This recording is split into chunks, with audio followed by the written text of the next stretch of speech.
안녕하십니까, 카이로입니다. 광복절 연휴 잘 보내셨습니까? 이슬람 성월 라마단이 깊어가고 있지만 중동 지역 곳곳에선 시민들의 민주화 요구를 무자비하게 짓밟으려는 총성과 포연이 끊이질 않고 있습니다.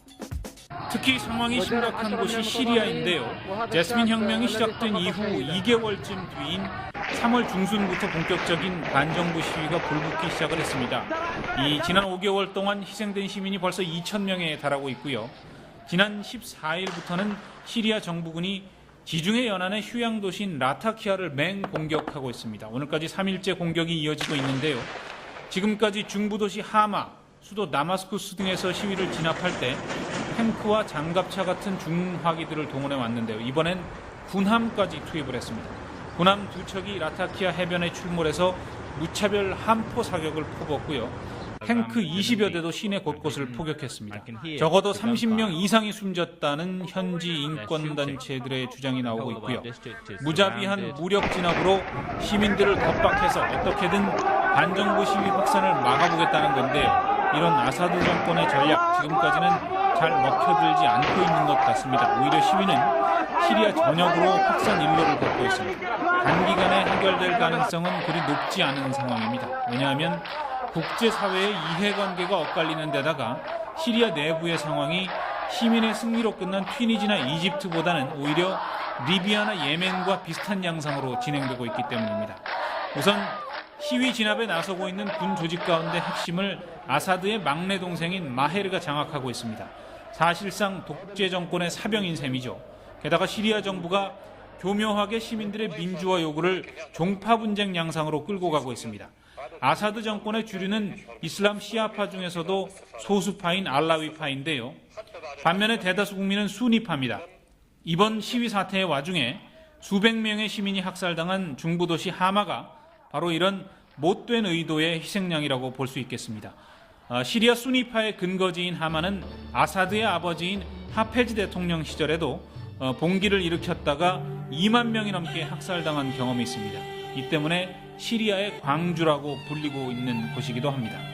여기다 국제사회의 역학관계도 대단히 복잡하게 얽혀 있습니다. 우선 시리아는 이스라엘과 국경을 맞댄 적대적 이슬람 국가입니다. 미국과 서방의 집중적인 견제를 받을 수밖에 없는 지리적 위치죠. 반대로 서방의 친이스라엘 정책에 맞선 중국과 러시아는 암암리의 아사드 정권을 지원해왔습니다.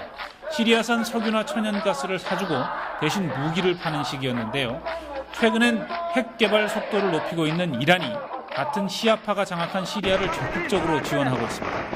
UN 등 국제기구에서 시리아 학살극에 대한 한 목소리를 내기가 어려운 상황이죠. 특히 리비아 내전이 장기화되면서 재정 적자와 금융위기의 와중에 진퇴양난에 빠진 서방 국가들이 시리아에 대해서만큼은 군사 개입 등의 강도 높은 조치를 취하는 데 상당한 부담을 느끼고 있습니다. 단기간 내에 대안을 찾기가 쉽지 않은 상황인데요. 이 때문에 일각에서는 세계 각국의 이해관계가 충돌하고 있는 중동의 불안한 정세가 금융위기와 맞물리면서 보다 더 격렬한 형태의 국제 분쟁으로 이어질 가능성까지 제기하고 있습니다. 어제 이곳 카이로에서는 무바라크 전 대통령 일가에 대한 두 번째 재판이 열렸습니다.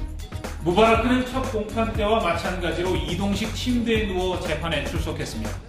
두 아들 가말과 알라 역시 아버지 무바라크와 함께 법정에 나왔는데요. 가말과 알라는 무바라크의 모습이 TV 화면에 잡히지 않도록 침대 앞에 서서 인간 방패 역할을 하기도 했습니다.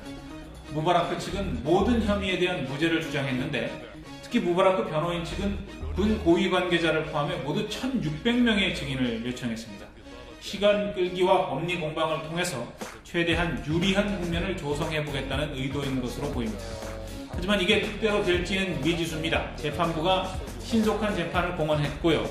이집트의 국민 여론도 신속한 책임자 처벌을 요구하고 있기 때문입니다. 일각에서는 혐의가 인정된다면 무바라크는 최고 사형, 두 아들 가말과 알라는 적어도 10년에서 15년형을 선고받을 것이라는 전망을 하고 있습니다.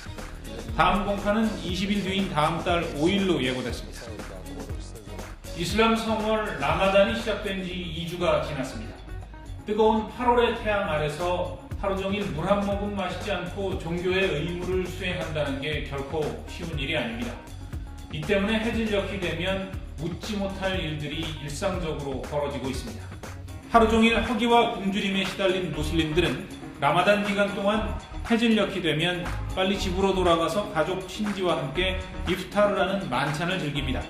이 시간에 맞추기 위해서 도로는 온통 아수라장이 됩니다. 무단 횡단은 기본이고요. 위험한 난폭 운전이 곳곳에서 벌어집니다. 이 때문에 카이로를 포함한 중동 지역 곳곳에선 라마단 기간 동안 오후 시간의 교통사고 발생률이 평소보다 40% 정도 높다는 통계가 나올 정도입니다.